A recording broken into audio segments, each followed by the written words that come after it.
everyone, today we are going to be making some brown sugar peanut cookies. So this is going to be a really nice yummy recipe, especially for like Christmas. And in America, I know these flavors and this type of recipe will be really good for Christmas as well. Thanksgiving, the fall seasons, everything like that. We're still in winter here in Australia, so I want to have something with those kind of flavors. Because yeah, we have our Christmas in the summer, so we don't technically really do many like seasonal baking.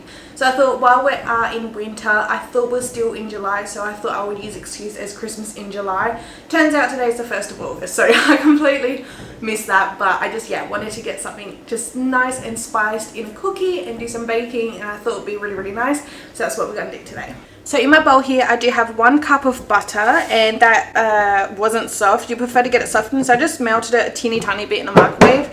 But it's been sitting here, so it's not like runny melty anymore, but it is nice and soft, so that's fine. And to that we're adding in 1/2 cup of white sugar,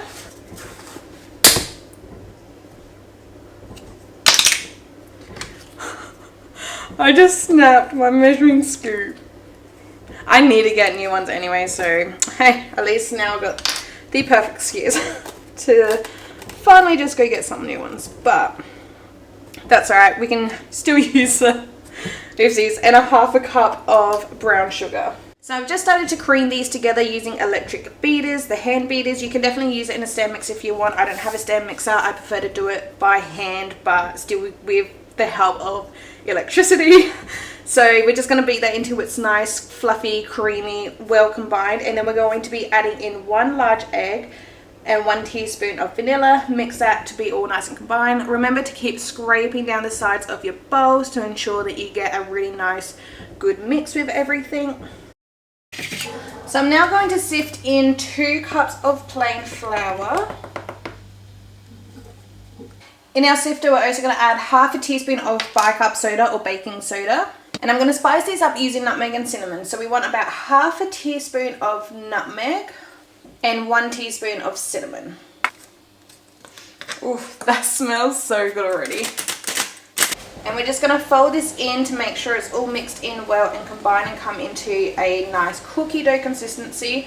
And as soon as you can't see any more flour, you'd want to stop mixing, because you definitely don't want to over mix this type of dough.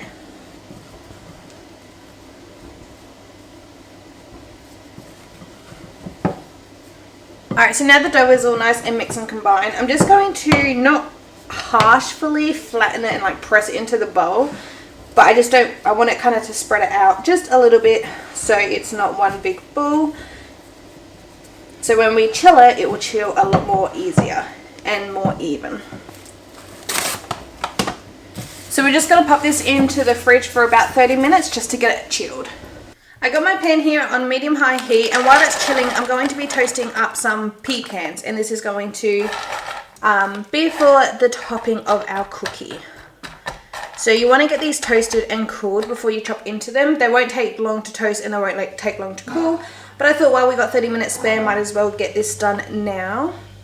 And I'm using 150 grams of pecans. So for toasting pecans, you can also do it in a cookie sheet in the oven or on a tray, but I'm just going to move my pan around just like that every now and then. It won't take long at all, so maybe about every 20-30 seconds. Yeah, I personally go more by the smell, because they're brown. You kind of can't tell easily when they get any more browner. Like you could maybe peanuts or cashews is a lot easier to tell by the color, but with pecans or walnuts, I just mainly go by the smell. So once it's nice and strong and fragrant, then that'll be good.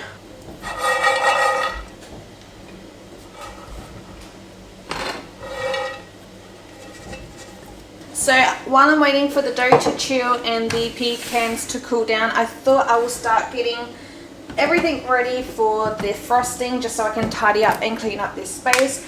So in the pot we want 1 cup of brown sugar. We also want to add the milk in the pot, but after the brown sugar and the milk melt down and boil, which you'll see when we get to there, I'm going to tip in some icing sugar. So just to measure out the icing sugar that we need, I'm just going to use this mug, and we want 1.5 cups of icing sugar. We may need some more icing sugar, we'll just see how it goes, but If we need some more, we'll add some more when it comes to it. And then back into with this part, we want 1/2 cup of milk. So I kind of like how the only measuring cup I've used is this one, 1/2 cup. But I just wanted to do the icing sugar just so my measurement wouldn't get wet with milk. And then we're going to add butter in the pot, but that's not till later. But at least now this is here, I can just push this off to the side, put my sugars back and get everything cleaned up and washed, and everything's measured out. I will no longer need to use this so that can get washed. And then actually I'm just going to throw this out. But yeah, and I can just get my space all clean. And now for baking the cookies. The oven is preheating at 175 degrees Celsius fan force. And I'm just taking out the chilled dough from the fridge and taking about a tablespoon worth of dough into a bowl and placing them. And you do want to have a couple of inches apart, as these cookies will flatten and spread while they bake in the oven. If you only have one sheet of cookies to do at a time, that's fine. As soon as you finish making a sheet, make sure that the remainder of the dough goes back into the fridge to chill so they don't get too warm. And the cookies will only bake for about 10 minutes. Alright, so with the cookies, you know that they're done, that they're still soft on top. As you could have seen, I used the spatula just to flatten the tops of these cookies while as soon as they came out, so they were still warm. And you can tell the edges of the cookie was becoming nice and brown. So nice and brown on the bottom. But yeah, you're mainly looking for the edges. So now in my pot, I just put this on medium to high heat. I'm just melting down the brown sugar and the milk mixture that we measured out earlier. So the second batch of cookies is currently in the oven. I think I would have enough cookies for one more tray. But we want the cookies to be pretty much completely cool. They won't take too long to cool, I don't think, but this is going to take a little bit of time. Not too much time, just a little bit. So this mixture is now starting to boil, so you want to let it boil for about 3 to 4 minutes. Alright, so it was only on for maybe about 2.5 to 3 minutes. It just got really dark, so I'm just going to cool it. So it's off of the heat completely. We've moved it off to the side. We're going to add in a tablespoon of butter. Be careful you don't want to like drop this in and get this splashback, because this melted sugar is like essentially lava. It will burn if you get it. So when you do put in the butter, you want to make sure to be careful to not actually touch the melted. And yeah, we're just going to stir in this butter until the butter is fully melted. And that was a tablespoon of butter. I'm not sure, I can't remember if I said that or not, but 1 tablespoon of butter.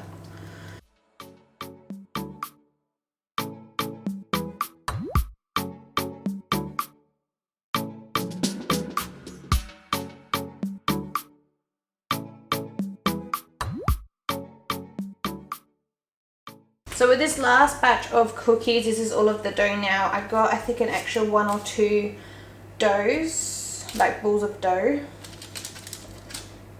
So I'm just going to squeeze them on this tray, because they didn't actually spread out as much. Oh, that was hot. They didn't spread out as much as I thought they were going to. Alright, so now all of the cookies are out of the oven. I just put this pot back on the hob that it was on. Like the hob was off, but it was still warm, just because it was solidifying. I don't know what I'm saying. It was just getting too thick. It was setting.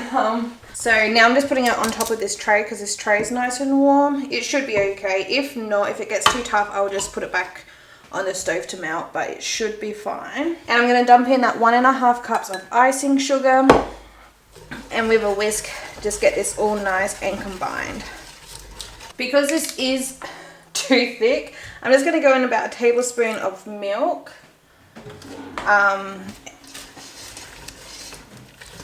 And I'll just keep adding in a little bit of milk if I need to, just so it's a nice consistency. Now the thickness is good, but it is a little lumpy, so that's either a mixture of that my sugar milk mixture became too solid, or because I didn't sift my icing sugar.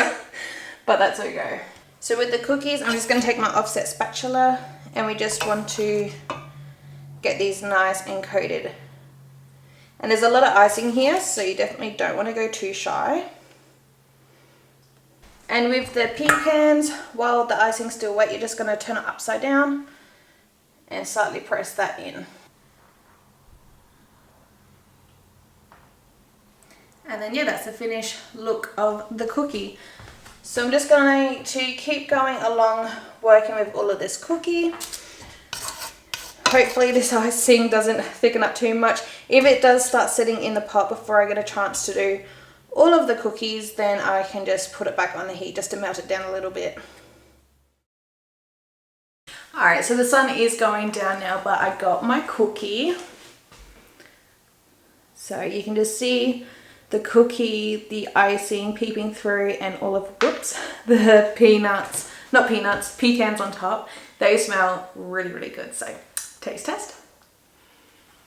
Oh wow. That's like a nice soft cookie.